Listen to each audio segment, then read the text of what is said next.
What's up, YouTube? We are here yet again because, as always, I am terrible about playing leagues off stream and forgetting to hit record. I'm sorry, my fault, 100%. I decided to run through another league of Grixis Shadow, trying out the 19th land in this build. We've seen a couple games on stream where we've been mana screwed recently.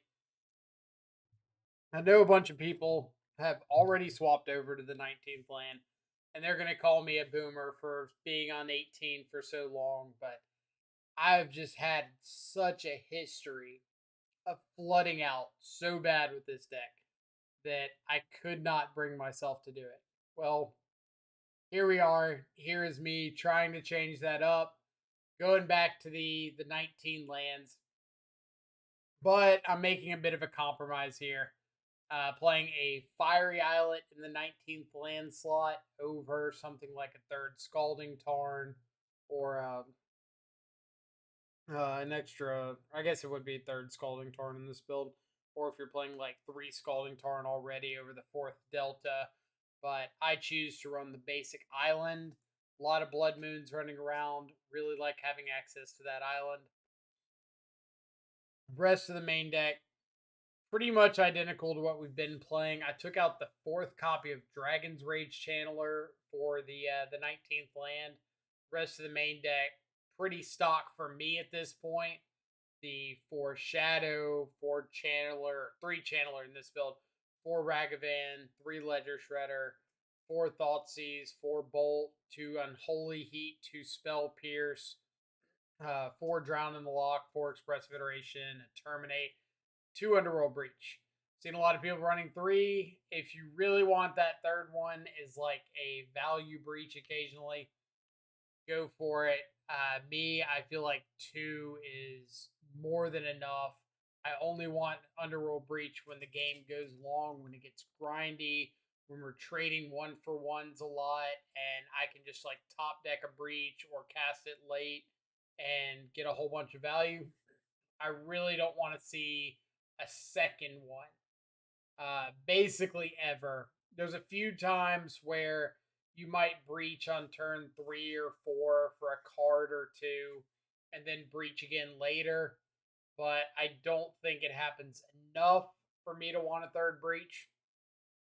Sideboard, swapped out the second copy of Engineered Explosives for a Colligan's Command. Been seeing a little bit more like artifact based decks, some affinity, a little more hammer time, stuff like that. Figured I'd give the Colgan's Command a shot to see what happened. Otherwise, I think the sideboard for the most part is where it has been. Or it might have been I cut the second Turok for a K command. Either way, cut either second Turok or second EE. But let's go ahead and get into the games, get into the voiceover, so you can see what kind of games these adjustments led to.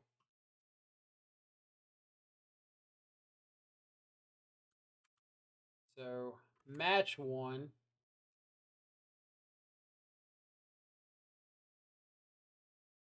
Again, we'll do our best of trying to go over everything that happens, any interesting decisions that come up. Swap our view around. Bam. Don't need chat if there's no chat. All right, so we lose the die roll. Unfortunate in modern, but it happens.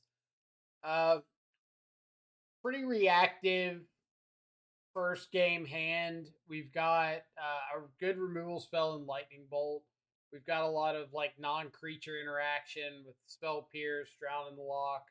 Drown in the Lock could also be a removal spell. But we do have a couple baubles and fetch lands. We're on the draw, so I think it's a reasonable keep. You could, if you're a big proponent of the idea that you need to be on the board aggressively, you could mulligan looking for a hand with a threat. But personally, I think if you've got like reasonable, cheap interaction. You've got a bunch of redraws. I'd keep it. Keep it, and I'm happy with it. Flooded Strand. Flooded Strand with no companion, I don't think tells us enough to make any real guesses. Stop skipping. Stop.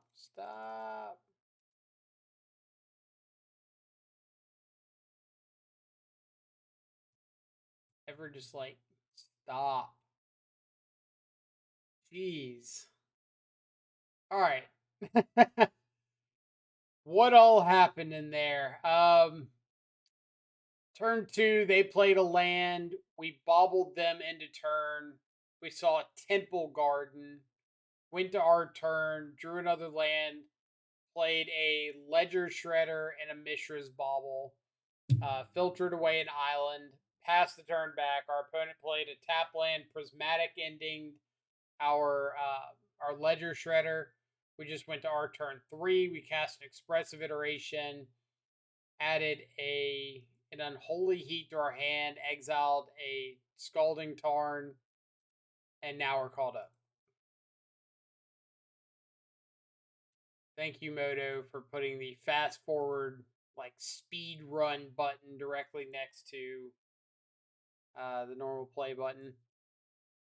So I've seen Temple Garden and Breeding Pool, and then Savai Triumph. So I'm assuming it's some sort of like 5-color good stuff deck. This Spell Pierce is getting worse and worse the longer the game goes on, so I'm kind of okay just trading it off for an Expressive Iteration here. Opponent plays Tap Land. Now I've got the chance to get down a Shadow, so we're absolutely doing that. Get to make one of my top 3 favorite plays in Magic. Opponent, uh, I guess it's not with this one, but we'll get there. Opponent resolves Dryad. I don't really care about extra lands right now, since they've already got like 5. I just have to worry about the fact that I can't counter like a Primeval Titan if they're running that.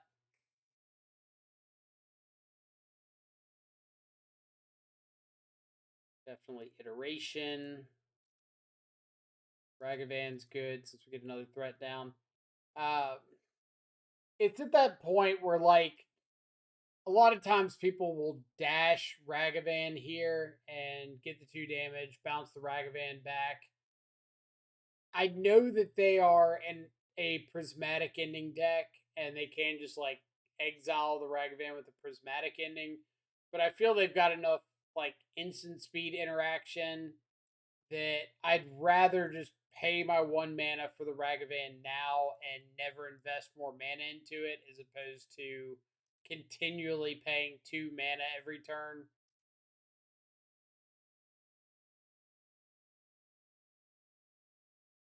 So we've got multiple counter spells. We fight to keep the Ragavan alive.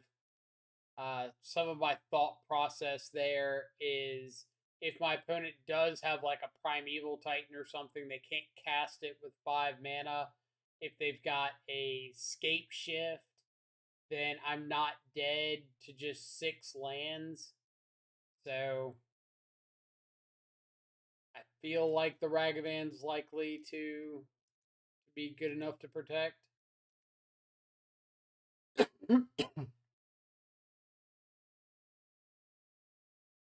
So we exile Kedria Triome, add Gigantha, pass the turn. Not a whole lot going on in these little middle turns.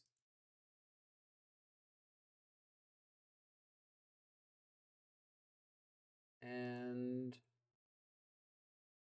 finally, we get to see the namesake bring to light. I decided to just let them get whatever they're going to cast and counter it. If they were to get like Supreme Verdict, they could verdict away my Ragavan, but I've still got Giganta. So Verdict isn't like the worst thing in the world. I feel it's more likely that they get something like this, like Scape Shift. Um, I decide to counter the Scape Shift because there's still multiple lands off of Valakut actually doing anything. But if I let them scape shift, then they just get like 5 mountains, and all of a sudden Valakut is live and kicking. I don't really want Valakut alive and kicking. So we draw Underworld Breach. I don't have enough red sources to bolt them out here. If I had gone for like double bolt end of turn or something on their last turn, I would. But I only have the 5 red sources.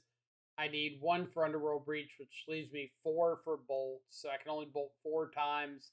That's only 12 damage. But I can just like value Underworld Breach and get like a bunch of bobble draws. Like I don't have to bolt them out here.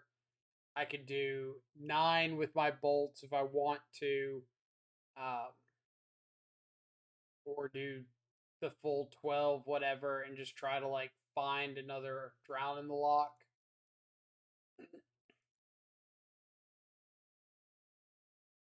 But really, it's just like I'm gonna search for another drown in the lock. Like I think if I find another drown, I'm okay.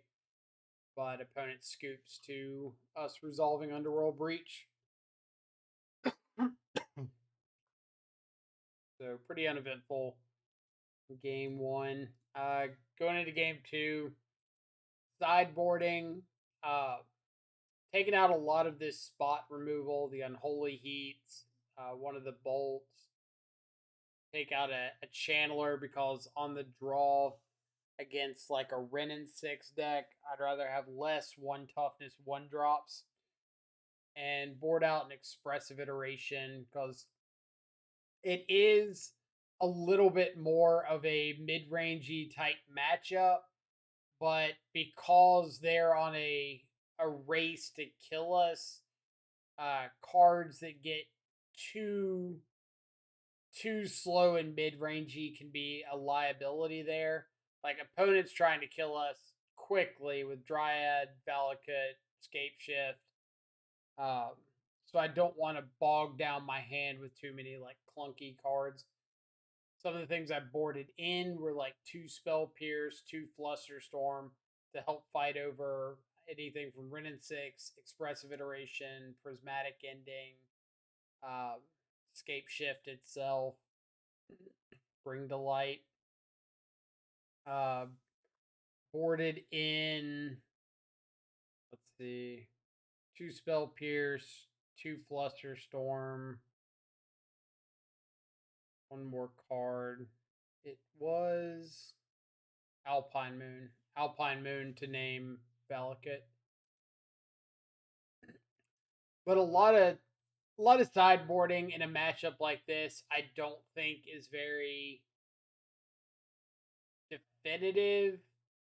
Uh, and I guess what I mean by that is I might not board out the exact same cards every time I see Bring to Light Scape Shift because I think there's a little flexibility there that needs to be mentioned. For example, my opponent played a bunch of prismatic endings, so dashing Ragavan is now more important than playing out a channeler. If they had shown me like a bunch of bolts plus unholy heat, then maybe all of a sudden channeler becomes more important than Ragavan since it dodges part of that. But if you just get caught up in like a cut and dry side in A, side out B, then I think you lose a lot of flexibility. Opening hand's reasonable. We've got like interaction for Ren and 6, which I think is a very, very important card in a matchup like this. We've got a redraw with Bobble. We're on the draw. We've got expressive iteration. So it's very much like our game one hand.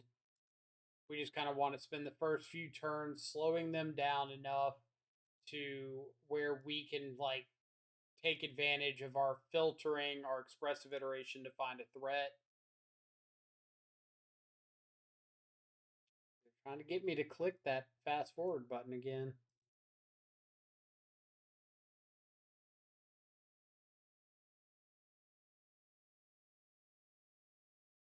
Bobble myself. I see a Bloodstained Mire, which I do not want, so we'll fetch that away. Flusterstorm's fine. No Ren and 6 is really good.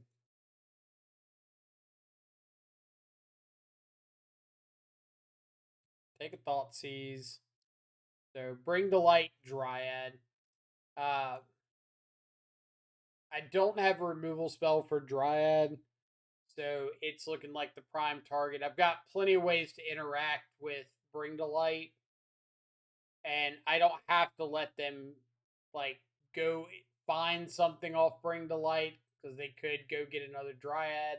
I can't Spell Pierce or Flusterstorm a Dryad, but just the fact that I can counter the Bring to Light itself means that I'm pretty okay with them having that.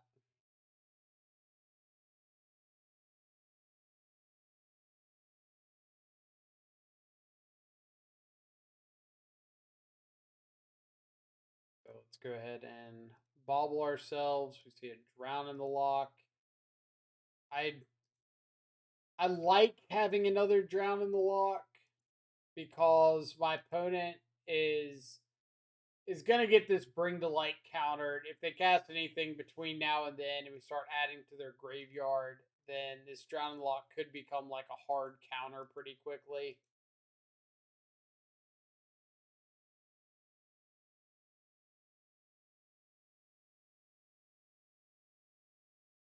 Now, a Drown in the Lock and two Drown in the Locks are two very different amounts of Drown in the Locks.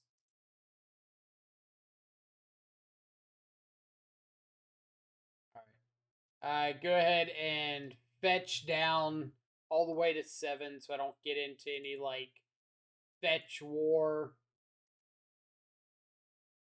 When I say fetch war, I just mean like if I pass my turn and my opponent goes to like lightning bolt my shadow and I have to respond with fetch and then they get open mana to do something. It's not really a situation I want to put myself in. So it's turn 5. They've not played a land drop yet. Have an Omnath. Looks a little unfortunate for the home team. Like, we don't have an answer to Omnath currently. And they have the Prismatic Ending, which we could Flusterstorm for 3. Uh, yeah, Flusterstorm for 3, but they could pay. Am I counting that correctly? They had 3 mana available. So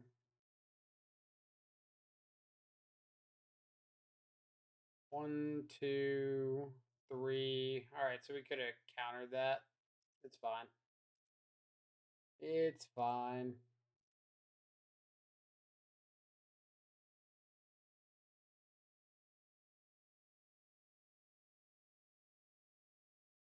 Strong Ledger Shredder's pretty good. So at least we get a threat now. I don't really mind going to 5 because 5's not dead.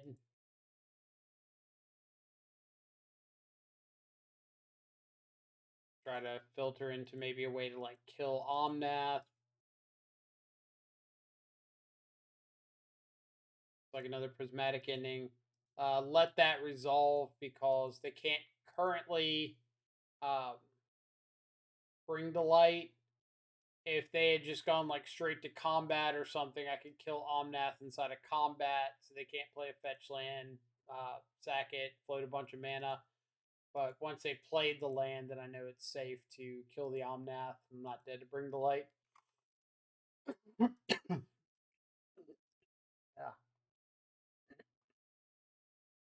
Had Gigantha. So I know Bring to Light, Unknown. They played out both their basics. They played out the Stomping Ground. Dying.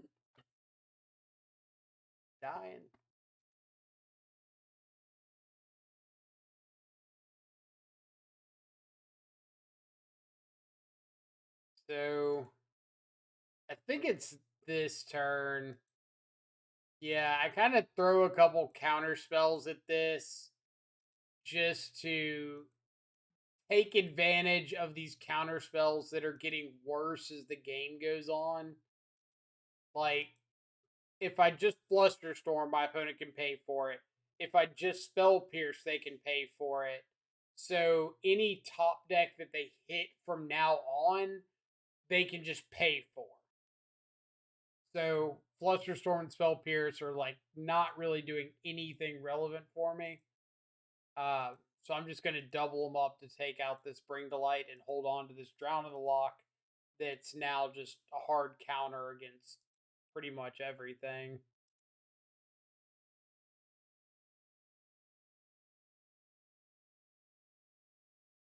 Dash Ragavan here. Mostly dashing because I just want the extra mana. So the next turn I can like Gigantha and hold up Drown. Then the turn after that I can start dashing Ragavan again.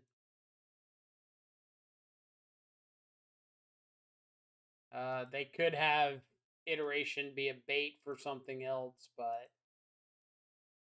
I think I would rather just take the 1-for-1 trade than risk them like iterationing into 2 live spells, and then I've got 2 things to deal with.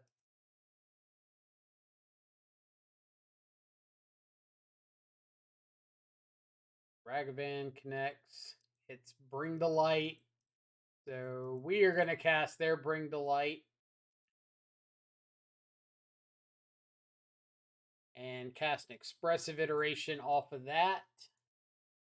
It's another Drown in the Lock, which is fantastic for us. All right. So they do find a Valakut, but they only have 3 mountains currently. So, like, that's a ways off.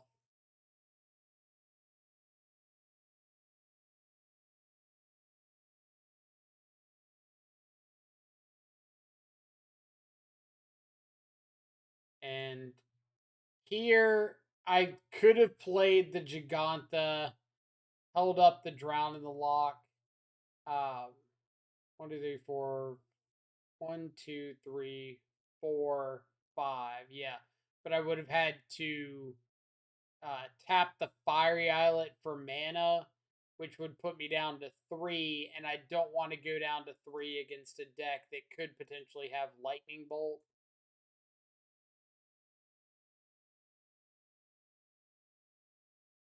Like this one card in hand that they haven't played could very easily be a Lightning Bolt. Chalice, I don't care about. Pretty set against that. And then they just verdict away my monkey, so I feel fine now. I could fetch away this polluted delta because I can't get lightning bolted now. But we're just gonna draw a whole bunch of drowning locks, and that's good enough for me.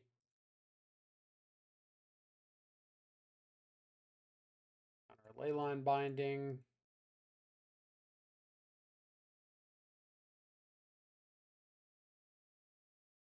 Gantha looking like an absolute all-star here. Don't need a spell pierce. Another leyline binding off the top for them. Decided to just let this one resolve. Like, I've got a non-zero clock with my 2 ledger shredders. Even if I counter the leyline binding, like I'm not killing them next turn with the Gigantha and the ledger shredder. So I'm still giving them a potential top deck to win.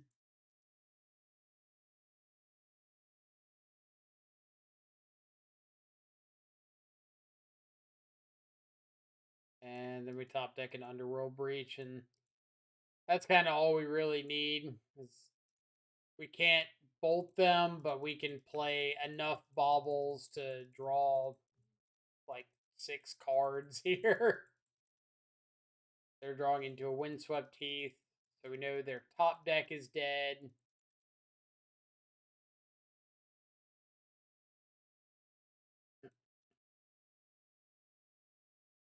We draw another Underworld Breach.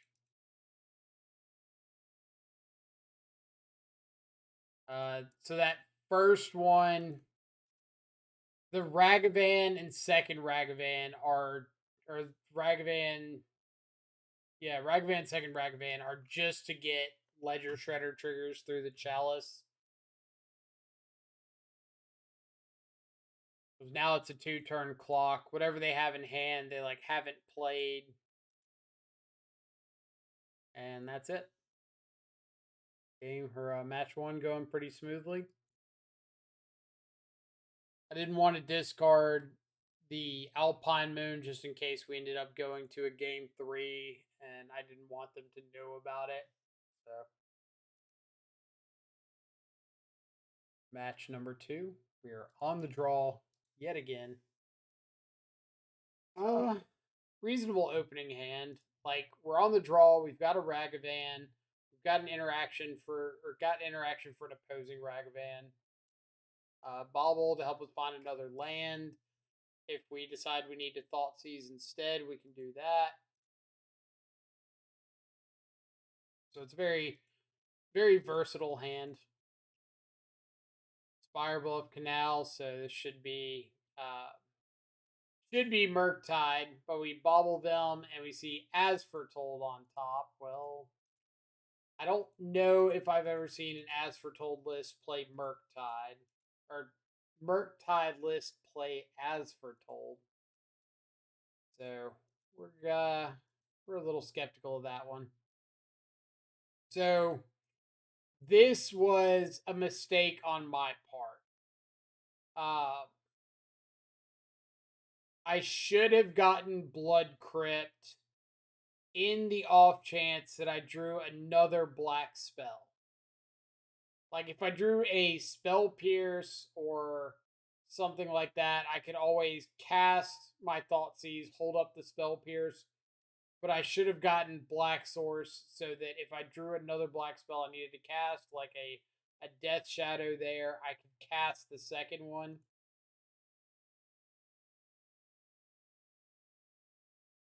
Which we immediately get punished for with the double As Foretold. So take the Rhinos so that our opponent hopefully can't otherworldly gaze into another copy of Crashing Footfalls here.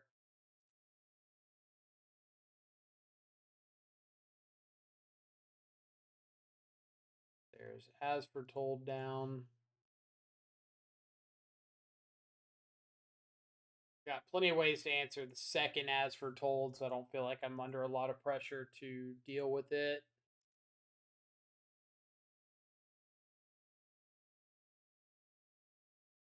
Greater Gargadon. So Ledger Shredder pass. We can hold up Drown in the Lock for the second As Foretold if we need to. I have to let Bolt resolve. Kind of surprised that they didn't attack with this this Ragavan here.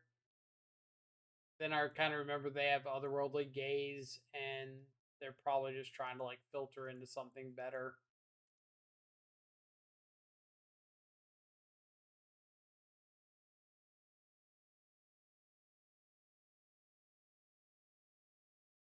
So Gaze in response to the Ragavan swing, kind of filter their library so I hit something dead with Ragavan.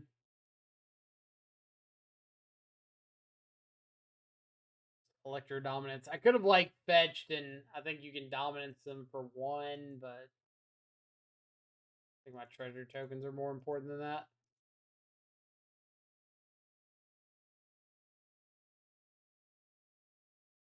Need to find something good, I guess.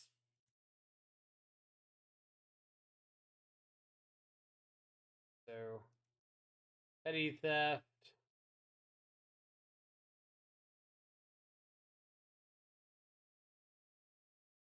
They're way, way, way out of lightning bolt range. So,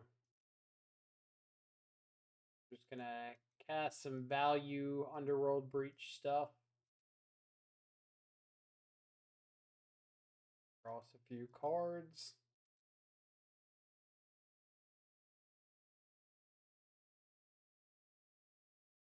So they drew Finale of Promise off of that. They can finale back a couple Rhinos here.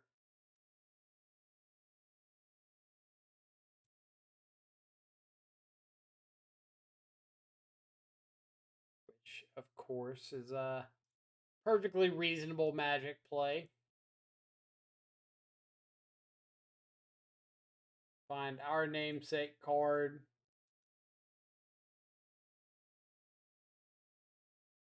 Shadow, terminate, add Giganta to hand so we can get our Ledger Shredder trigger if we find something better.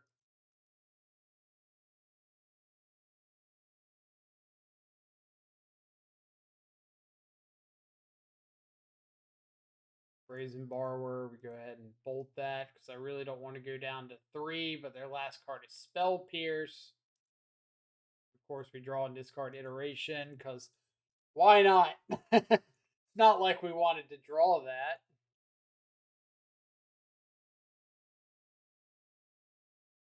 This is an Otherworldly Gaze on their upkeep, which they, with 4 counters on As Foretold, they can cast pretty much any live spell that they run into.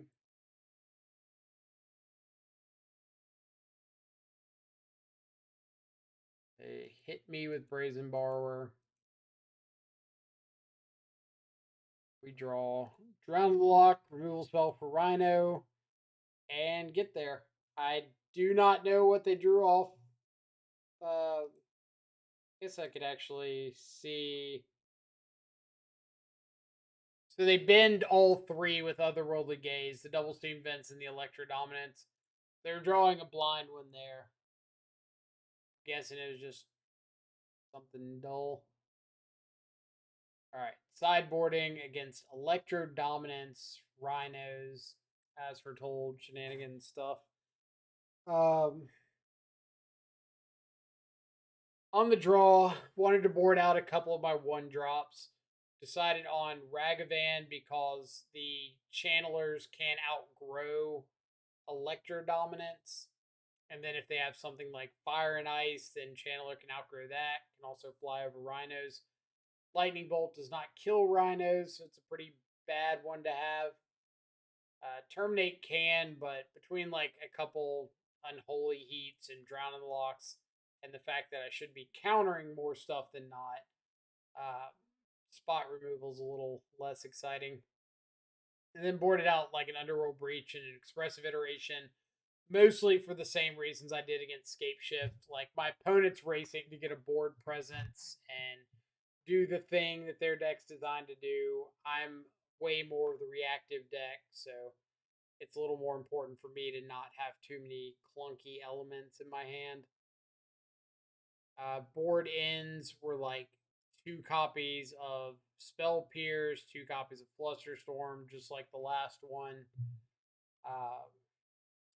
And then I boarded into 2 copies of Unlicensed Hearse because we saw things like Finale of Promise. We saw Otherworldly Gaze. So being able to interact with their graveyard seemed might not be game ending, but relevant enough that at least I want to have options. Reveal our Pokemon. Opening hand is kind of meh.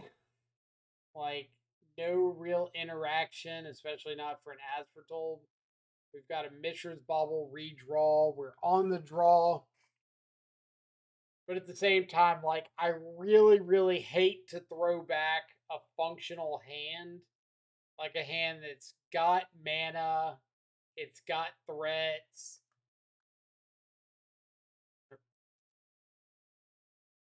but it's definitely on the lower end of keepable.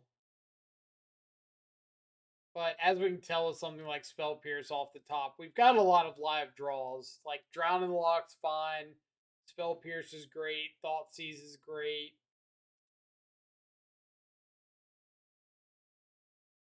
So it's very much a playing the odds kind of thing.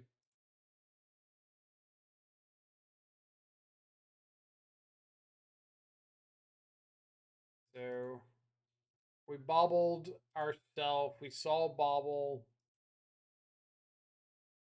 which is fine. We can always double up Shredder and bobble, or bobble in our fetch land.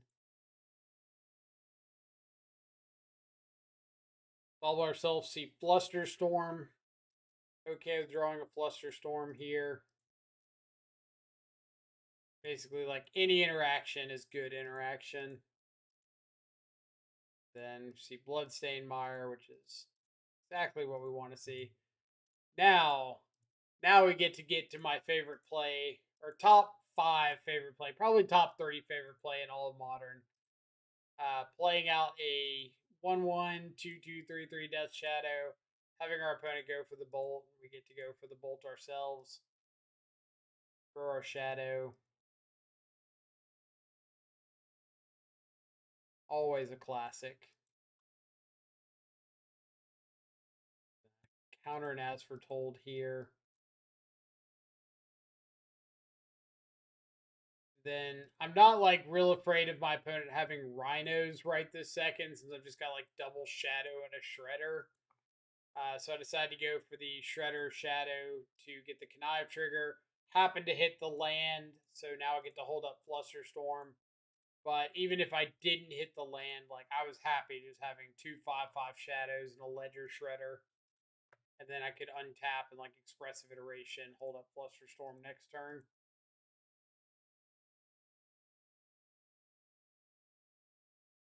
Let's get some lands. The only I know that I've got my opponent dead on board with my attack here.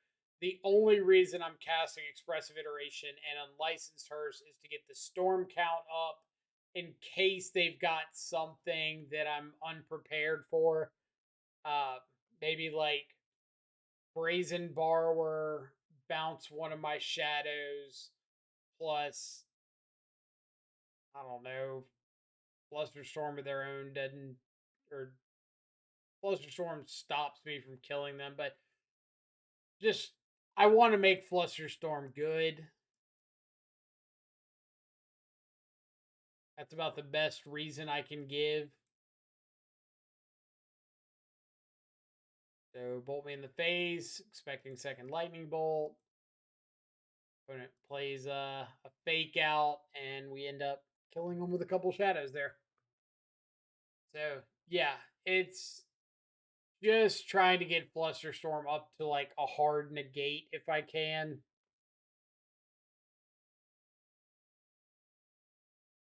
Which I feel is fine. If I happen to hit something like really live off the Expressive Iteration, I can do that. But all right, match number 3. 0 for 3 on die rolls. Just remember that. Really good opening hand. Very reminiscent of like 2017 Death Shadow.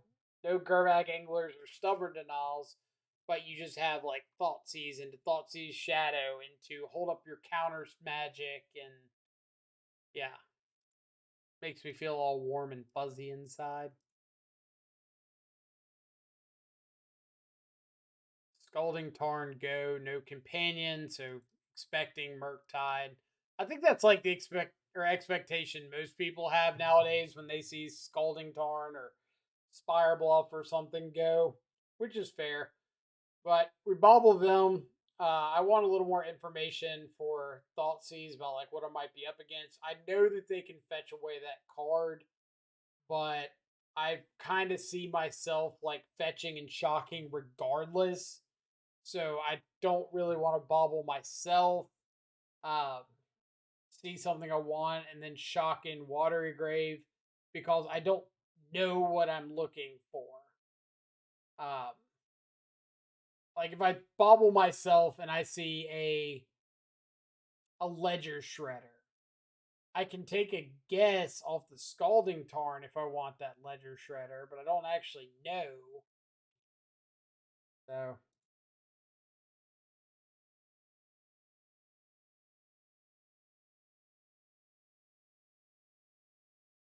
like I would hate to see a drown in the lock on top, like a card I want, and then thought seize and just see like triple endurance.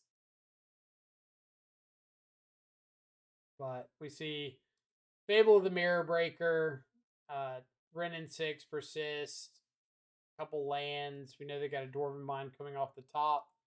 Take the Ren so they don't have a turn 2 play, hopefully. And the next turn we can Thought Seize away the Fable, get down a Shadow.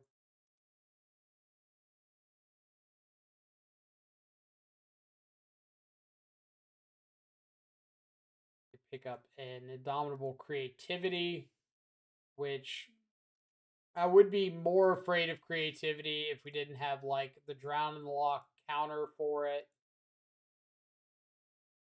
And Thought Seize Bug. Take a Fable, top deck a Fable. These basics. These basics are killing me. Lack of life loss, I guess I should say.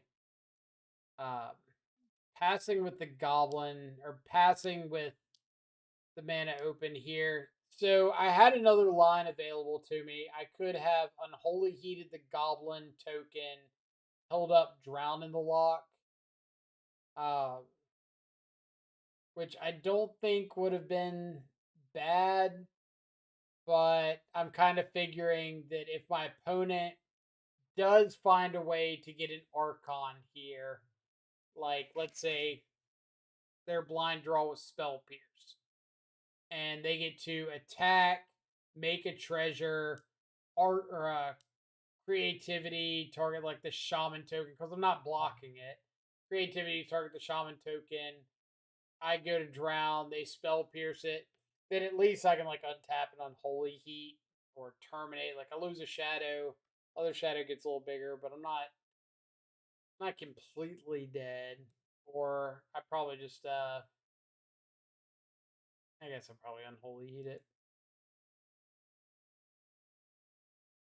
Either way, I could have killed the shaman token. I decided I'd rather just like hold up the drown in the lock.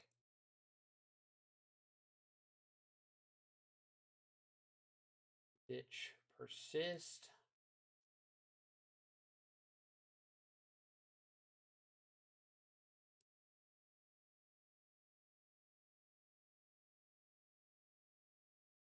Immediately go for the creativity.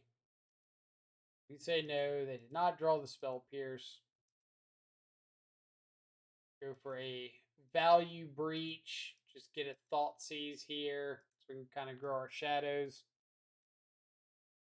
Archon Prismari command. All right, so I had to count and double count the mana like 4 times.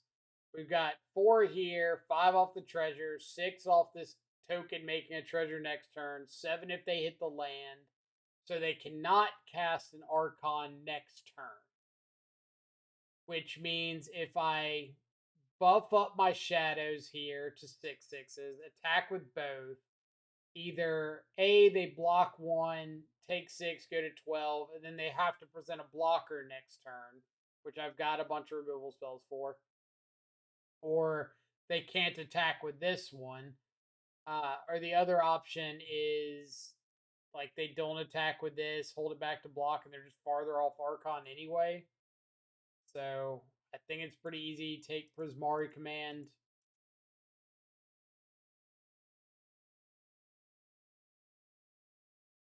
Flip Fable, attack back. Yep. And we just go for kill the Fable and attack. So did get a little fortunate that they didn't top deck another creativity there, but at the same time, if our opponents just top deck like strings of creativity, screwed in either way. All right, sideboard against creativity. Um, Poured out a bunch of this spot removal, like a heat, some bolts, to terminate.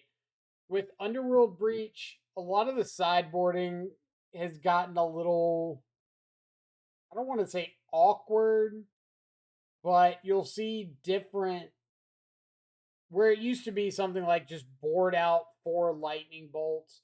Now I want to keep in some number of lightning bolts for Underworld Breach, but I want Unholy Heat in some number so that I can kill like a Teferi or a Renin 6 or something like that outright, or Unholy Heat can kill an Archon, but like Terminate can't kill a Planeswalker. You're just gonna see a lot of like weird numbers of stuff being left in. The boarded out an Underworld Breach again, kind of a race scenario. Boarded out a bunch of Ragavans on the draw because of not only like Lightning Bolt, Renin 6, but the Dwarf tokens just standing in front of it. Uh, I should have boarded in the Alpine Moon. I actually don't know why I didn't, but Alpine Moon naming Dwarven Mine can stop a lot of headaches. And then boarded in one unlicensed hearse. Like, I think the first one's got a lot of value. Stop Persist, stop Renin 6 shenanigans. Uh, but Drown in the Lock is one of our really good cards in the matchup. So I don't want to like overkill the graveyard. I just want to hit targeted pieces when I want to hit them. If that makes any sense whatsoever. So, reasonable hand. What I don't want to see is my opponent have untapped green mana on turn 1. Crap. So, all ourselves see Flusterstorm, which means I'm not going to go for this Thoughtseize right now. I can Thoughtseize next turn and hold up Flusterstorm. It's obviously not good for me if my opponent has a Renin 6 here. But if they do, I at least get to like play out Hearse next turn and kind of shut down some of the Renin 6 value.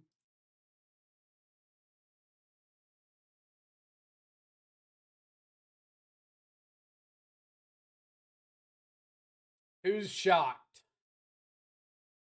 Not I. But we can Flusterstorm this. Like expecting a Flusterstorm back, they just get a tapped land.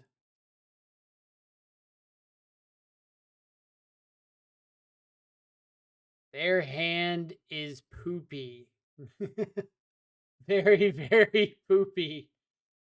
So double Archon plus a Sarah's Emissary. That's 3 of their like maybe at most 6 payoffs, but probably like 5. Veil of Summer, Prismari Command. I don't really care about the payoffs at all, but the Prismari Command would let them discard these for real cards. So we're going to get rid of that. Dwarven Mine is an unknown off the top for them. Pop this out. We're just going to make windows upon windows. That's my graveyard. That's what I've seen in their hand. Progressive iteration's reasonable. I had to tank a while before I decided between Ledger Shredder and Unlicensed Hearse. Mainly because the Hearse like isn't really doing anything here. But ultimately I came to this weird reasoning of like, well, if my opponent top decks Bitter Reunion, plays it, ditches Archon, draws into like land plus reanimate spell persist, well, then I'm just like screwed to that. So that was my reasoning for getting down Hearse. If you think about it more than that, you're going to come up to some weird reasoning that I did not make it to. That was the extent of my reasoning why I did that. Spell Pierce, a good top deck. I do find myself doing this a lot with this build of Shadow, is just like Ledger Shredder Bolt you. Because I just want the connive triggers. Like, I want to see more cards. And that's kind of nice to have Bolt instead of Unholy Heat. But like, I never find myself really doing that in other like non-Bolt variations. I never find myself like Ledger Shredder plus Unholy Heat my Shredder to get a trigger. So be it.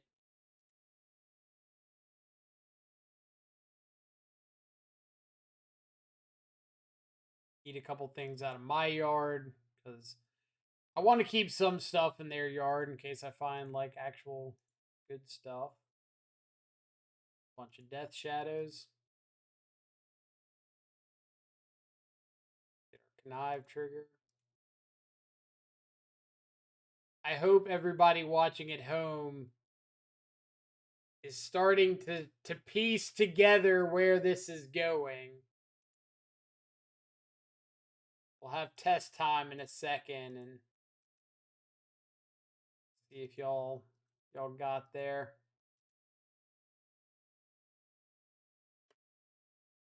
So they go to ice my hearse, which I'm guessing is just in case they find a reanimate source. But right now I've got dress down to potentially like stop an Archon ETB.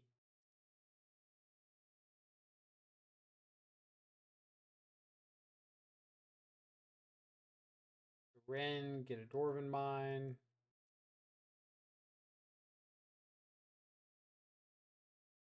All right. Do we see the line yet? Do we see? If you haven't thought about it yet, pause the video. Think about what you would do in this situation. I know that my opponent's got 2 Archons, Sarah's Emissary, Veil of Summer, and 4 of their 5 cards. I'll let you pause, think about it for a second. So they've got an active Wrenn and 6 now. I know that they've been missing land drops. Wrenn and 6 is a pretty important piece for them right now. So we devised this awful little plan of, well, what if we crew Hearse with the Shredder and swing it at the Wrenn and 6, and then we'll just swing the Shadow at them. Like, if they don't block the Hearse, then we'll kill the Wrenn and 6. There's like not a lot of reason to let the Shadow through. But to make this better, we have to not play our polluted delta, because the more damage we present with Shadow, the more likely they are to just like throw the dwarf token or fetch out another dwarf token and throw it in front of Shadow. I really don't want them to do that. I want them to just like put the dwarf in front of unlicensed Hearse, take the Shadow so I can just dress down and kill them. So that's what we're going to try to do here. Through the Hearse. Not playing our polluted delta. Because, like, if the plan works, we just kill them. If it doesn't work, then it doesn't really matter if we add an extra fetch land out or not. Like, if they block the Shadow, they block the Shadow. Doesn't matter if the Shadow is a 13/13 or 9/9 or whatever. 8/8, sorry. And just as expected, they block the Hearse, take the Shadow. We go dress down. Here's a lethal Shadow coming at you. They go to cycle Veil of Summer. We're gonna spell pierce that just so they either have to like not get the card or they've got to pay all of their available mana, and Shadow gets through for the kill. So sometimes you just have to like, it's not a huge gamble there, but you can absolutely make plays to influence it. Like, if I play out the other fetch land and I attack at my opponent with a shadow, 2/2 shadow, with 2 fetch lands up and 2 unknown cards in hand. Now my opponent starts thinking, like, well, if they fetch shock, go to 3, hit me for 8, and lightning bolt me, I'm just dead. Or fetch shock, go to 5. Sorry. I go to 3 off the hit. They hit me with a lightning bolt, and I just die. So why would I want to like put myself in that position when I can just block and I get to keep my Ridden 6? I stay healthy. So no, we just don't play the land and go crazy. Good times.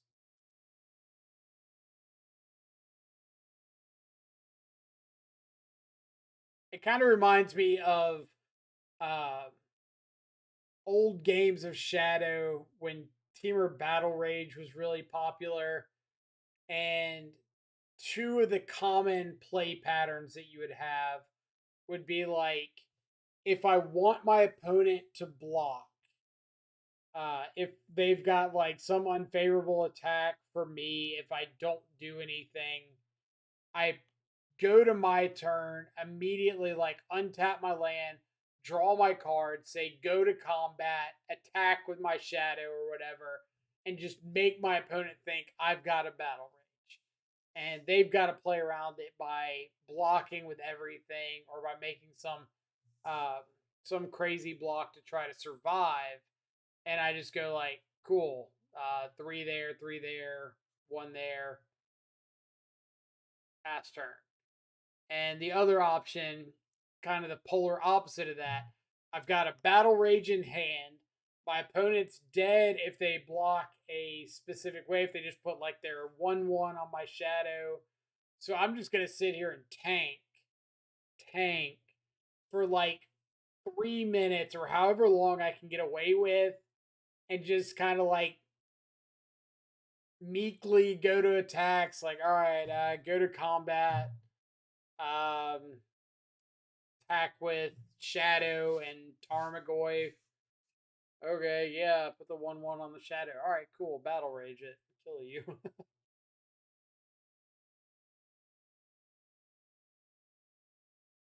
All that to say, there is power in not doing anything. So, real Giganta. We didn't get to see that firsthand. It was like a one lander with a whole bunch of expensive stuff. Wasn't good. We were actually on the play. Oh. Bold to 6. Way better. We got Ragavan, Shadow, Drown in the Lock. So we can throw back one of these extra lands pretty easily. Stop fast forwarding. Stop fast forwarding. Lay out our Ragioli. Wooded Foothills for Stomping Ground. Burst Lightning. So if you haven't kept up with the mocks, the Magic Online Championship Series, there are a couple people in the top 8 of the mocks that played Zoo, 5-color domain Zoo, with the card Burst Lightning. Like one copy of Burst Lightning, and they're 75. Wooded Foothills, very popular Zoo fetch. Stomping Ground, reasonable in Zoo. Usually not like the premier land to get, but if you're on the draw and your opponent plays a Ragavan and you have a Burst Lightning, then Stomping Ground's fine. Uh, so pretty reasonable take that this is Zoo. If they've got like a Scion of Draco, I'm in some trouble. Since obviously Drown and Lock's not killing a Scion of Draco, but it could kill like a Territorial Kavu here. Bobble myself, see a Thoughtseize. I'm pretty okay with drawing a Thoughtseize. Like, if my opponent's sitting on a bunch of Tribal Flames or something, then Thoughtseize looks really good. Huh. So, my opponent has gotten Ketria Trio, which does not pair very well with their stomping ground to make a bunch of different land types. It also does not give them white, which is pretty important for zoo. So at this moment, I'm like, I don't think this is zoo. I think this is something else. Maybe like first thought was obviously rhinos, but rhinos can't play burst lightning. So now I'm completely lost on what they are. I've seen 3 teamer color fetch lands and a Ketria Triome. So like maybe some sort of teamer mid range, teamer saga.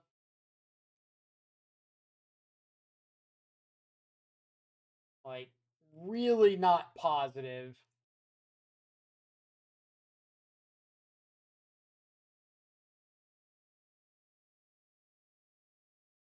Mana leak.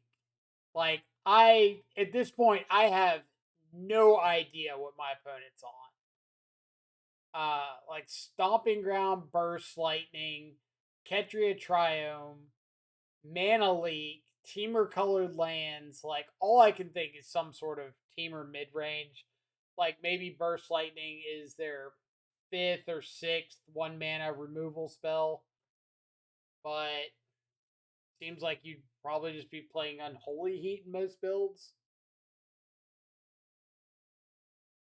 I'm fine showing them the land here because even if I had the land out, I'm not paying for mana leak there when I have the option to hold up Drown in the Lock.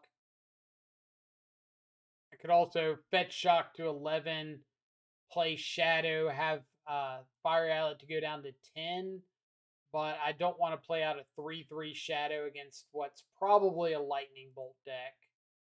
Like, I cannot imagine a single reason in the world that you would play Burst Lightning before you would play 4 Lightning Bolts. So if I see Burst Lightning, I'm immediately going to my opponent plays Lightning Bolt. I'm not playing out this Shadows at 3/3. Zeator's Proving Ground. So now we see 4 colors and a Blood Crypt. So now the assumption is this has got to be like creativity. We've seen 4 mountains, which is pretty important.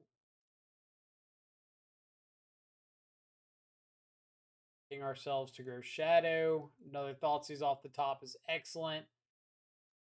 Okay. If you watch this on YouTube, leave me a comment of what you would take here and why. So we've got Indomitable Creativity, Transmogrify, Spell Pierce, Fire and Ice, and a Dwarven Mind. I tanked for a minute on this one. So let's walk through some of the reasoning here. I've got 1 counter spell. So if I take like Transmogrify or Indomitable Creativity, I've got a counter spell for the other, but they've got a Spell Pierce. I don't have mana up to pay for Spell Pierce.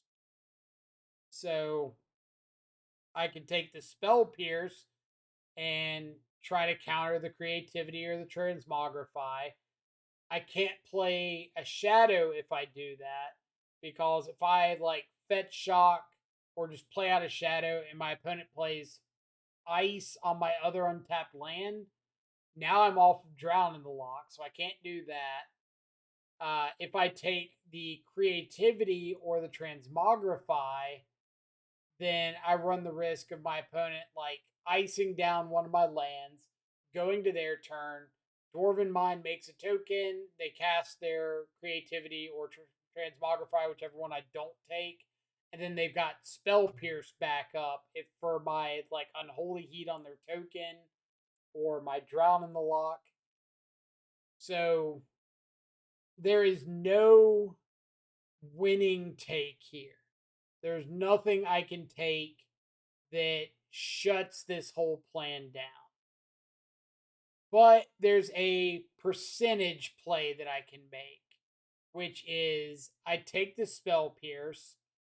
I don't play out the shadow. So if my opponent goes to ice down one of my lands, I can still hold up Drown in the Lock on their turn.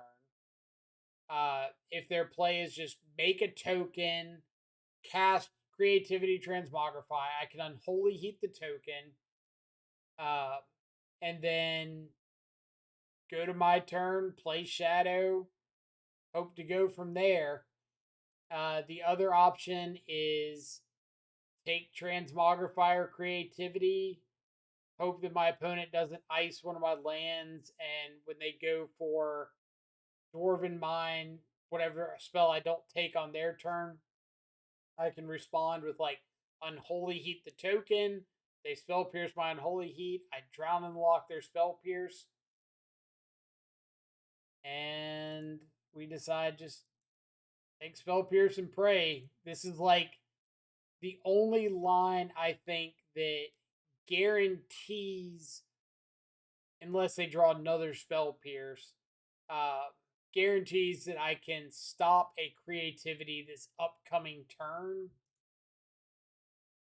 But ultimately, like if my opponent plays everything else, like I don't have a second answer to a second creativity effect.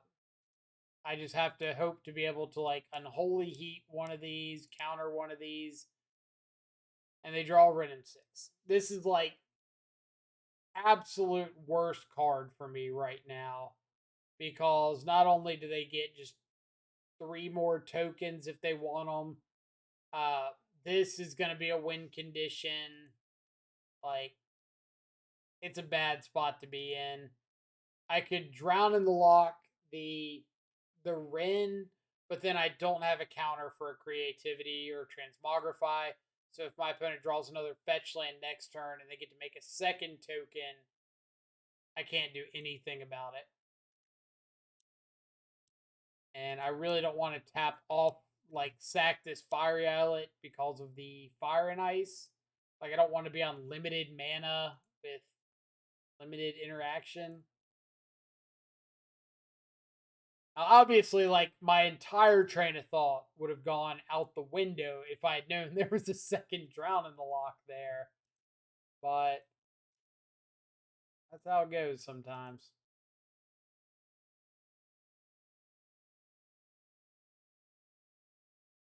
So I know that they've got Fire and Ice, Creativity, Transmogrify, a fetch land they just got back.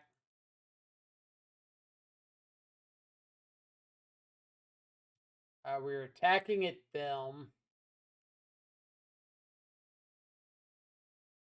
They're going to take, so I'm going to get a little extra damage in.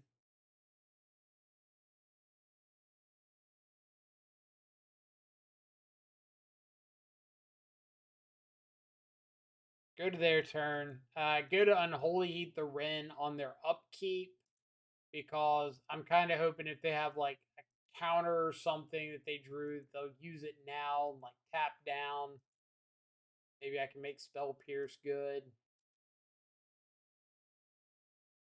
Transmogrify. Here's a Drown in the Lock. There's a Spell Pierce.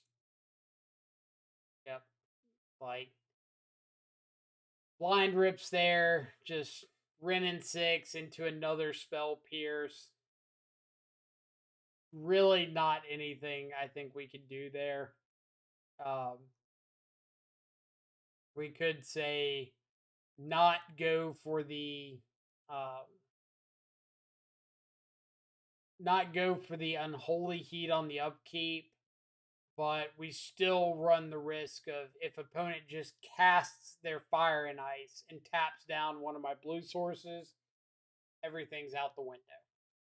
So sometimes it doesn't work out that way. I think that was kind of a not a chance of us coming away with that game kind of match. So sideboarding, a lot of the similarities that I mentioned before, like a heat and a bolt. Decided to take out the second heat, leave in an extra bolt. Um, Again, it's like picking and choosing one card. I wouldn't worry a lot about it. Just know that I'm taking out a bunch of cheap spot removal. Did not board in the second unlicensed hearse this time because I didn't see persist, and boarded in all my counter magic, boarded in dress downs.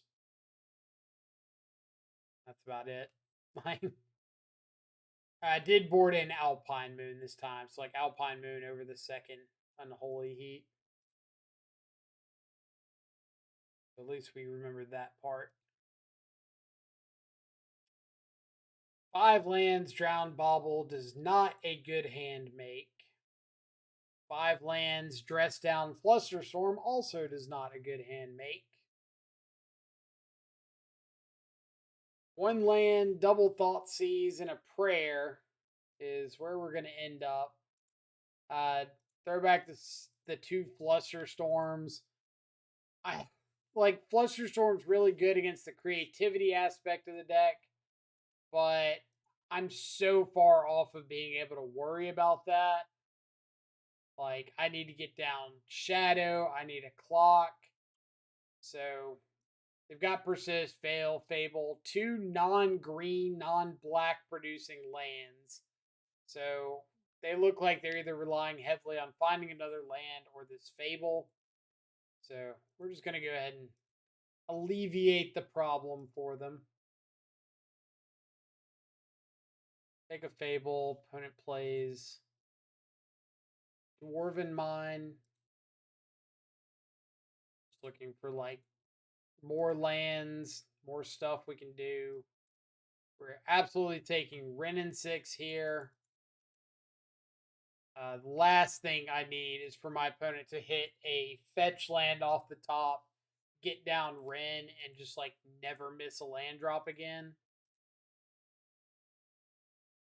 That would be what the Spaniards would call no bueno.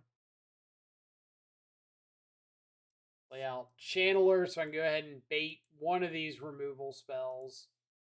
Like if I find a fetch land or something, I can at least get Shadow big enough to dodge Lightning Bolt. To the Devil.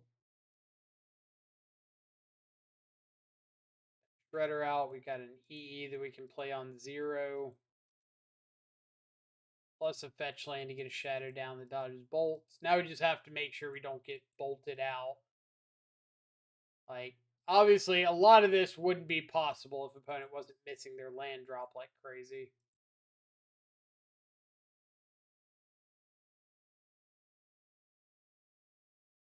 Losing Drown in the Lock's rough, but it's kind of a percentage play there. Like, there's a chance that my opponent wants to hold on to the Lightning Bolt to try to kill me. So playing the Ledger Shredder plus the Alpine Moon gives them the chance of just like missing over, bolting it there. And the card doesn't matter. So people will say all the time, like, "Oh, you drew and discarded a Drown in the Lock. That would have like won you the game. That would have been really good there. Whatever." Drawing and discarding that Drown in the Lock is the exact same as if the Drown in the Lock was the very last card in your deck and you never saw it. Like, odds are the same. The treatment of it's the same. Don't get hung up on the fact that it's a Drown in the Lock or it's a good card that you just have to discard there. Here I decide to hold up EE. I don't tap the Fiery Islet because I don't want to be dead to double Lightning Bolt. Uh, Again, holding up the EE. And I have the option here that if my opponent like goes to cast something, I can Fiery Islet into turn, go to 6, Shadow goes to a 7, untap, Islet again, Shadow goes to an 8, and I'm presenting lethal, so like I don't need to go for the extra 1 point there. Then Fable here, if they have nothing else, means they're dead. So all I have to do is pay 1 for the Islet, sack the EE, blow up the token there, and then go to my turn and attack back. tap pilot again and attack back. So winning on a mole to 5 against creativity feels really, really good.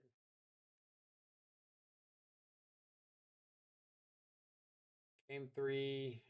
I don't think I brought in one hearse over a dress down because I saw persist that game. Game 1, I didn't see persist, so I didn't bring in hearse for game 2. Game 2, I saw persist, so I brought in one hearse for game 3.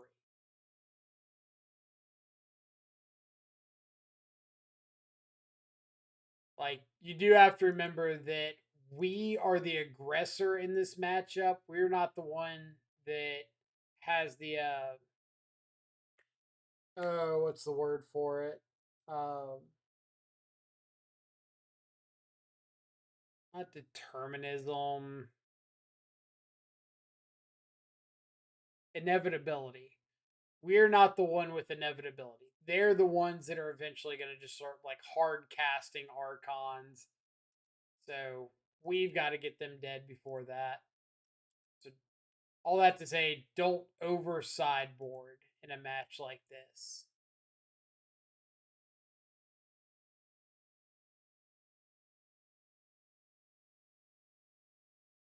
I feel like there's a lot of times people overboard and say like, all right, I brought in 2 fluster storms and 4 spell pierce and invasive surgery and 2 Orvar and 2 unlicensed hearses, and your opponent just like turn 2 plays a Ren and turn 4 starts making goblin tokens and beats the shit out of you with those because you were holding up 17 counter spells because you boarded out all your creatures. And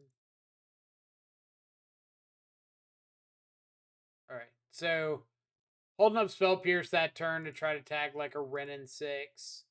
They clearly did not Ren in 6, so we didn't get to do that.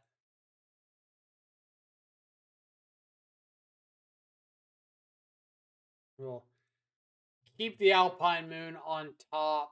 Um, if there's something we really want to counter, we will.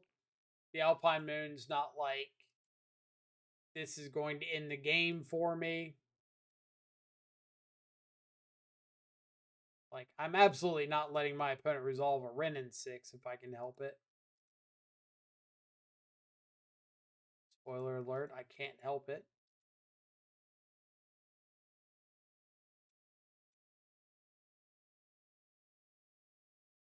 Little, not even like major sequencing thing from our opponent, but we put the Dragon's Rage Channeler trigger on the stack with Spell Pierce. They fetched and shocked and then let us resolve the Channeler trigger. Like, if you fetch and shock and then let me resolve the trigger, I'm assuming you've got a way of dealing with the Dragon's Rage Channeler, or you just gave me 3 points of damage for no reason. So like I'm gonna scry with the assumption that you're gonna get rid of the Dragon's Rage Channeler. Where you could just like not make a move, let me scry, and then fetch and shock and spell pierce. So not some crazy missequence, but just context clues. They got Ren, play our fetch land, so at least we can hold up Flusterstorm for a creativity effect on turn 4. Which does not happen. We're very happy. And here I'm just holding up Drown and Lock and Flusterstorm. Drown, Flusterstorm, sack EE. I didn't want to dash Ragavan because they could just make a token, block it. That's not great for me. Didn't want to play out Shadow because I've seen Ren and 6, Lightning Bolt, Burst Lightning, 150 ways of dealing with that Shadow. And this might be greedy, but since they missed their land drop, I'm just going to like try to get in with this Ragavan some. Burst Lightning is fine. That's one less burn spell that's going to either my face or my shadow.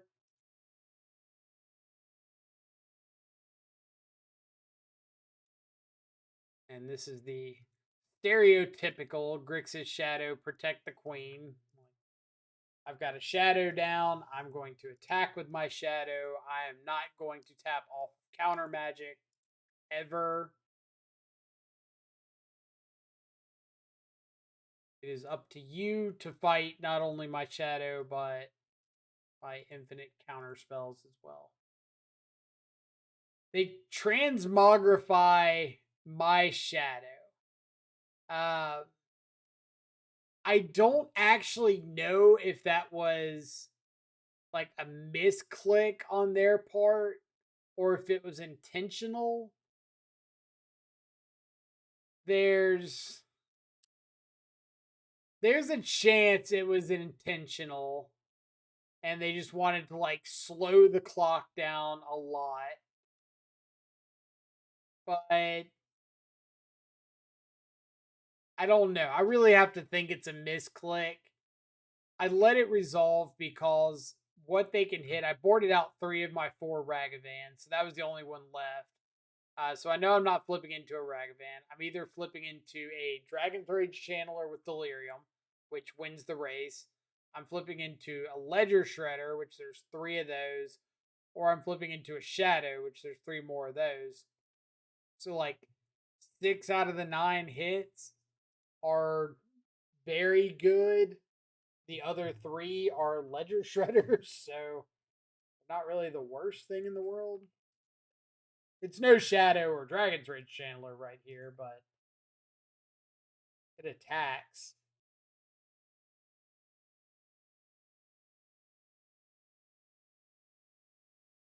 Thought Season's fun. Veil is kind of a pain, but at least we get Flusterstorm. We get a Ledger Shredder trigger.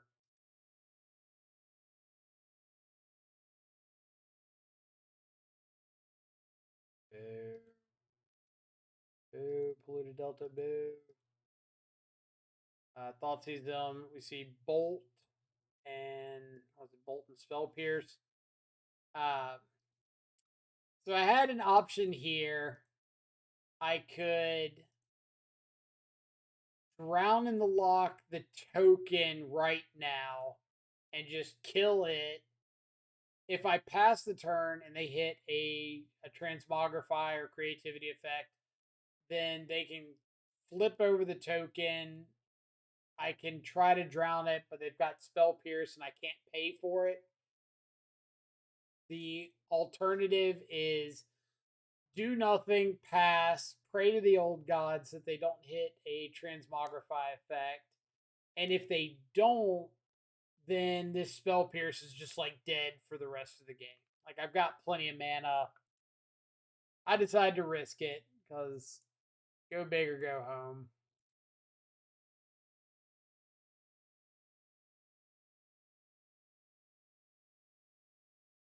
I'm also kind of not sure why they're not attacking. Like they're winning the race on this Ledger Shredder. Obviously not now, but they didn't know not now.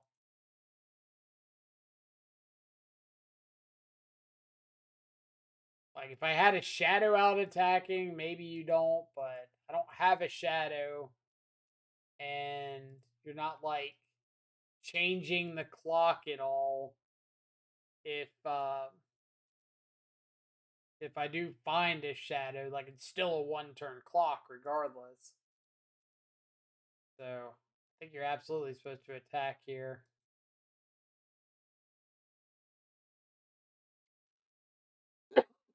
Okay. This could have been perceived as a little bit of a slow roll. Like, I found the second bolt. I could just go main phase, bolt, bolt. But me being the MTGO nihilist that I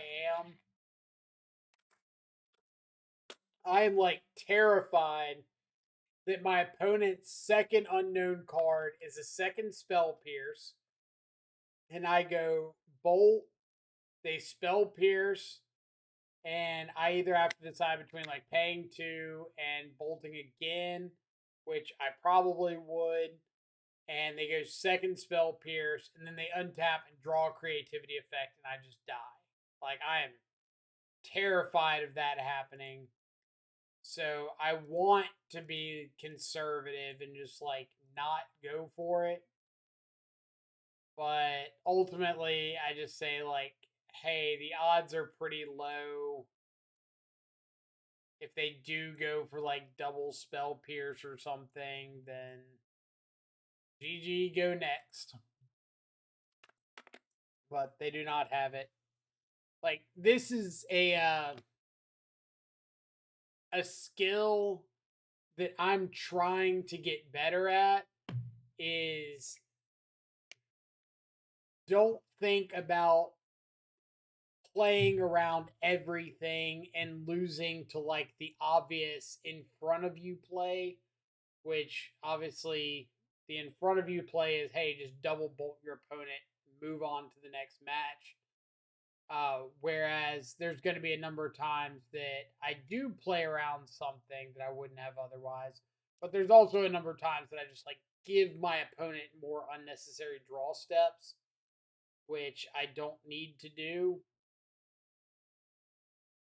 So it's a work in progress. Either way, win that match.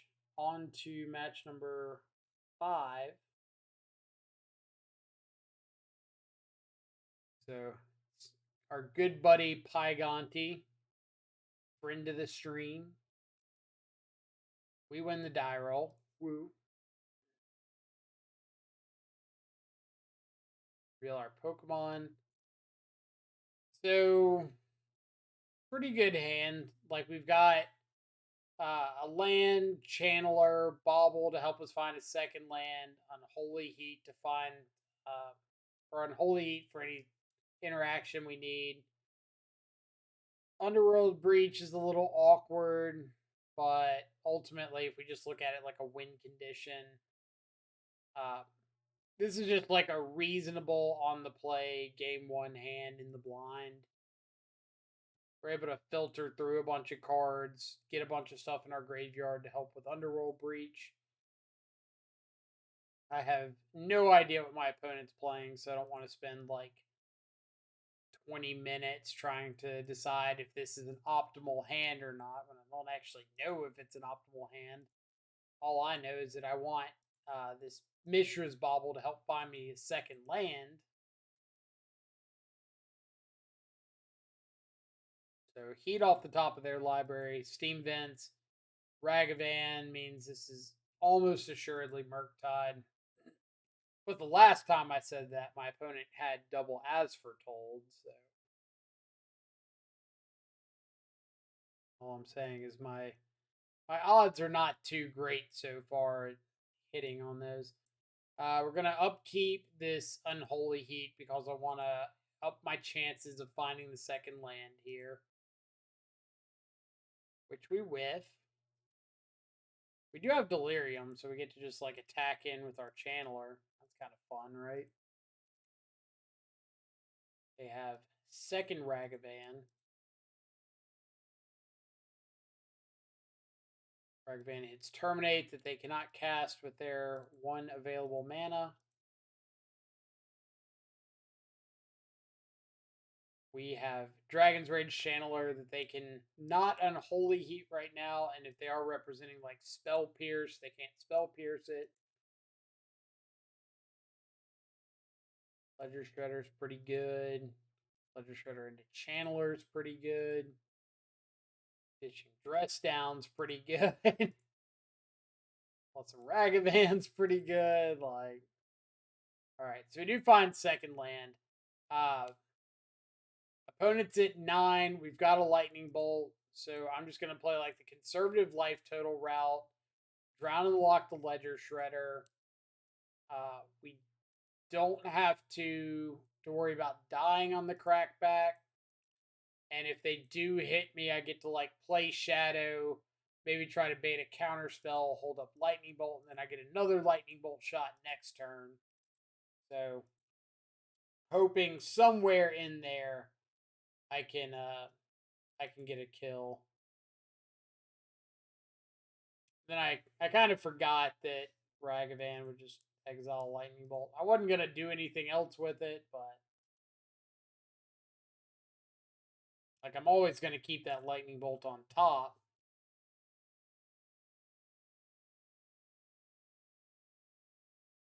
Maybe it was premature. I don't know.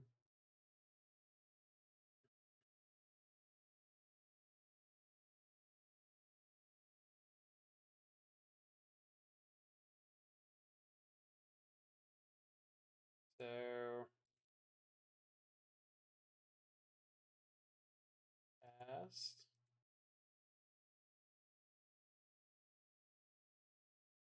So I didn't cast the lightning bolt there on my turn because I was terrified of spell pierce and like really wanted this lightning bolt to resolve. So I decided I would go to instep, see if they went for like a removal spell on my shadow, which they didn't. They waited until their upkeep. So I just decided to respond to this with lightning bolt. They got the spell pierce, they have the spell pierce. There's nothing I can do about that. They can sack Fiery Islet and draw into a spell pierce or a counter spell, which would suck. But at the same time, if they draw into counter spell here, then all I need to do is find a land that makes red, and I can breach plus bolt and kill on my turn. But they don't draw the counter spell there. Um, it's probably pretty bad odds. Like I probably just need to fire off the lightning bolt on my turn. But I was really thinking that they'd have another removal spell and they would fire it off on my instep and I could just respond with bolt. And if they didn't fire it off, then I thought that was like 100% they've got spell pierce. So opponent did a really good job of bluffing there. And I kind of had to go for it because I just didn't have anything else going on. So against mURktide sideboarding, board out all these thought seizes because I want like live spells. I don't want dead draws off the top. On the draw, boarding out a couple channelers because of things like not only Bolt and Unholy Heat, but what's it called? Unlicensed Hearse out of their side, Relic of Progenitus, stuff like that. Ragavan, keep in a few Ragavans. Ragavan's like worse on turn 1, 2, 3 than Dragon's Rage Channeler, but it's more necessary if my opponent's got Blood Moon in. And board out a couple Drowning Locks because they're really terrible against mURktide, and they're even worse if I've got unlicensed hearses and I'm trying to snag their stuff. Board in 2 Flusterstorm, 2 Spell Pierce. Board in one of the 2 Dress Downs. mURktide's like less of a problem game 2 and 3 because I've got a bunch of Terminates in and unlicensed hearses. So Dress Down's great against mURktide. It's like okay against everything else. So I don't want to go overboard on those. Um, so 2 Spell Pierce, 2 Flusterstorm, 2 Unlicensed Hearse, 1 Dress Down, and I totally know what those spots are. They are very clear. Terminate. Brought in the extra Terminates. See, I knew what they were.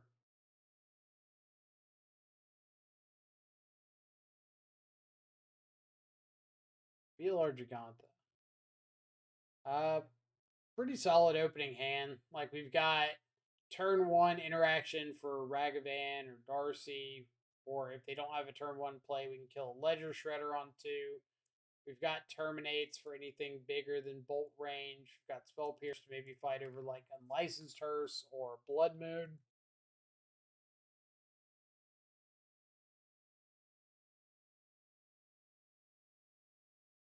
And they mold a 5. So a big mole in a matchup like this is pretty brutal. Fire Bluff, go. Drown in the Locks. Eh.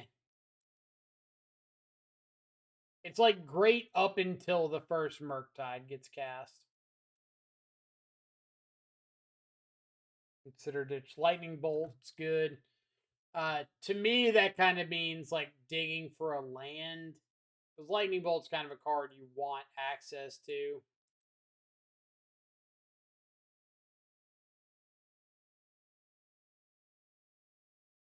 And then getting basic island here is like hold up, counter spell, help out your Blood Moon. So we're gonna pass Drown up. Got Drown, Pierce, Flusterstorm, Terminate, Bolt. Cast all of our spells here. Without the Polluted Delta, so if we need to get basic Swamp, we can.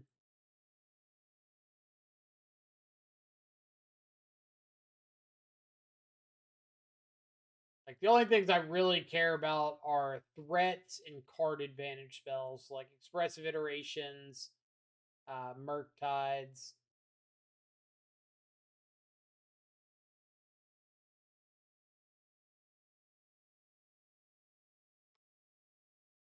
But this is reminiscent of Death Shadow versus Control decks, like Jeskai Control and stuff in like 2016, 2017, 2018. Uh, when it was a whole lot of like Drago, Drago, Drago, Drago, Drago. Then turn 6 or 7, I thought sees you. I take something relevant, some removal spell, play out a shadow, stub your next removal spell, go to your turn, you cast whatever your next payoff is, your next removal spell, I counterspell that. You fight back over that counterspell. I let it resolve, and then like snap counterspell your original spell. Then untap with like a shadow, a snapcaster, and like hopefully one more piece of interaction. That's what it felt like here. Just draw go with all these counter spells and removal spells, waiting for someone to make like a big blink.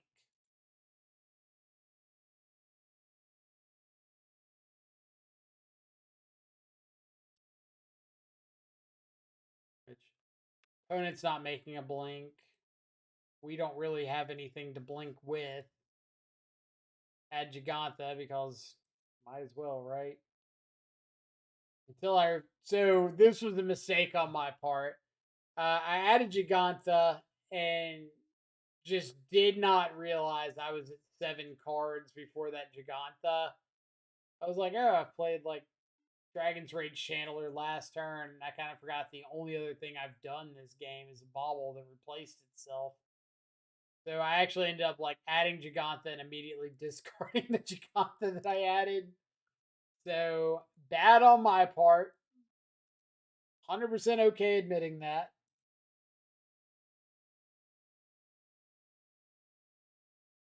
We've got a dashed Ragavan.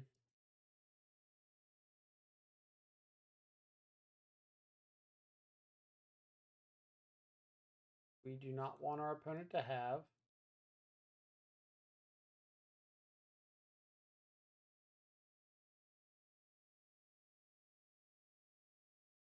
Then I thought about going for a value breach here and just like fetch, breach, uh, 1, 2, 3, channeler, 1, 2, 3, bobble, flip something over. Then if they try to like fight over anything, I can fight back, add a couple extra cards to my yard, get to like bobble again or something.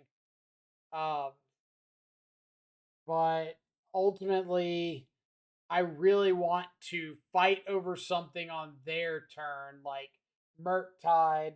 I go to terminate, they counterspell, I spell pierce, they counterspell, I flusterstorm, something like that. to where I can untap with all of my mana, free reign, like 3 extra cards in my yard, and get a really, really good breach out of it. Which might be too greedy. Like, it works out if they play a threat and fight over it. It doesn't work out if they just don't play a threat or if everything they have going on is at instant speed.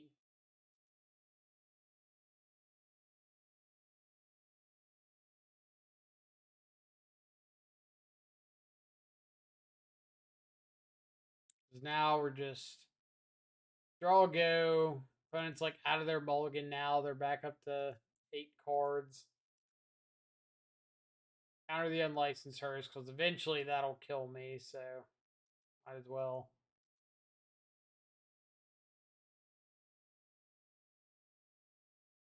Follow myself, see a shadow.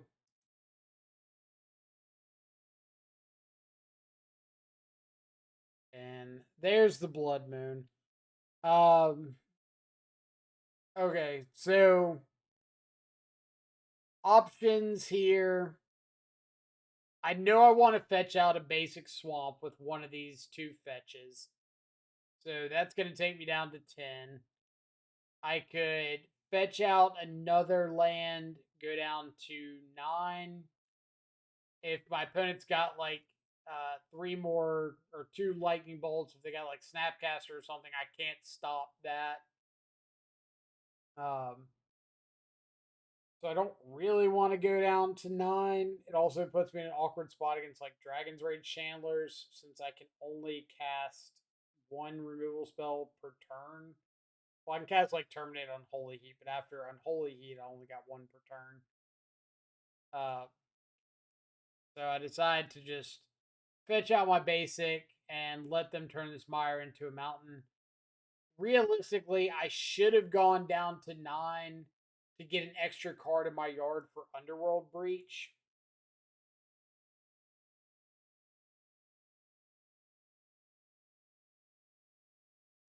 Pierce here just because this is dead after this, so I might as well get the extra cards in the yard, get them to tap down a little more so that I can breach. And then I was actually really, really surprised that they tapped the islands. So, at least to me, that would kind of signify like, all right, they don't have uh, a counter spell in hand, and they played Scalding Tarn after the Blood Moon. So I don't know for sure. I don't know what's in their hand. I feel like this was a missed sequence. I feel like this should have been get another island pre-combat, unless they have the island in their hand, or before you play Blood Moon, whatever, and then play the Blood Moon and just never tap off of Double Blue. Even if you don't have anything, just don't let me know you don't have anything. But now I know they're tapped off, so I know I can cast Breach for free. Again, messed up because I should have fetched down to 9. That way I would have another card in the graveyard.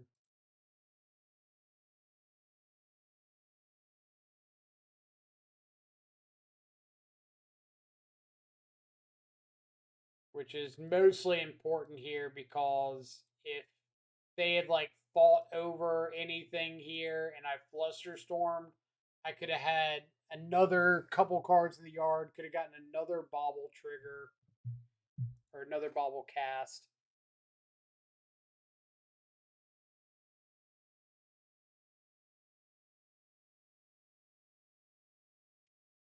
Ragavan's fine.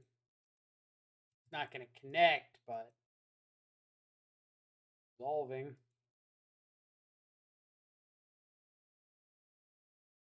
Then I really thought this expressive iteration was going to catch a counter spell. But when they didn't counter that, like I should know after they tapped off double blue to play the or to pay for the spell pierce on the Blood Moon, I should know that they don't have a counter spell. Like I know Paiganti. I know how many trophies they get in a normal season. Fantastic Magic player. Would not make the mistake of like tapping off of double blue if they had a counterspell in hand.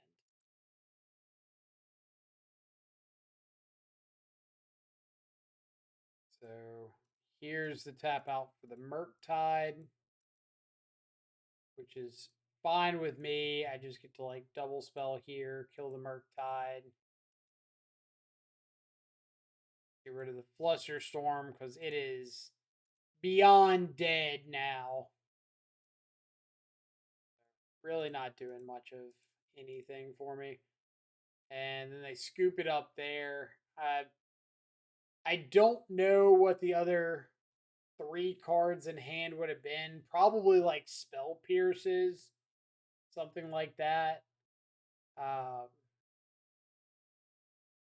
maybe another land or another couple lands. Like I could see them flooding out pretty hard and just holding on to lands. Um, maybe Archmage's Charm, but they had the chance to like play around if it was Archmage's Charm earlier. Either way, we would have been okay just like untapping, playing Shadow, keep hearsing until they can't get rid of our Ledger Shredder. Got removal, got a drown, blah blah blah. And yeah, that's all she wrote. Pretty unexciting game 2 there. But anyway, 19 lands felt good. I didn't feel like we were flooding out too much. We did get to crack Islet a couple times. Rest of the main deck, I think the only change that I would make is I really want the 4th Dragon's Rage Channeler. I cut it for the 19th land, but Channeler works so well with not only Unholy Heat, Mishra's Bauble, but it works really well with Underworld Breach to just get a couple of filters off the top early, breach back with extra cards in your yard. And I think it's a little more effective at that job than Ledger Shredder is. Like, Shredder forces the draw discard, where Channeler like lets you decide if you want that card on top. But Shredder being in that 2 mana, like stuff has to happen slot is a little awkward. Sideboard. I don't think I brought in Turok a single time. Like, Turok's been getting worse and worse. I really love the card against any white base removal deck, but I'm just seeing less and less of those specific decks. Hearse is okay. Didn't see any of the matchups that I want K Command against. Everything else, like, I think I brought in Spell Pierce and Flusterstorm against both of the creativity matchups, against mURktide, against the Foretold Rhinos deck. And what was the last matchup? Creativity. Oh, the Bring to Light Scapeshift deck. I brought in Spell Pierces and Flusterstorm in all 5 matchups. So that kind of run is why I'm so confident that, at least I know I do, but I think you should be looking at Spell Pierce in the main deck in some number. Like, so many Blood Moon decks, so many spell based decks. Spell Pierce is just very rarely, if ever, dead. You don't see a lot of merfolk right now. Goblins, you don't see. Like, I don't think I could name a matchup that's relatively popular that I don't want to see Spell Pierce against. Amulet Titan, and that's probably about it. So I think if you're sleeping on main deck Spell Pierce, take a look at how much you're boarding in Spell Pierce or Flusterstorm or something like that in the board, and at least consider running some in the main. It might not be the all star that I say it is, but I want the card a lot, and I will argue on behalf of keeping it in the deck. But either way, that's our league voice over there. If you have any comments about the league, questions about play patterns, anything like that, drop a comment down below. Otherwise, we'll have a link to the deck list, the Control Freak Discord, and the Twitch stream in case you ever want to come over and check out a live stream. Other than that, I hope everybody has a fantastic rest of your day. Stay safe, enjoy some good food and company.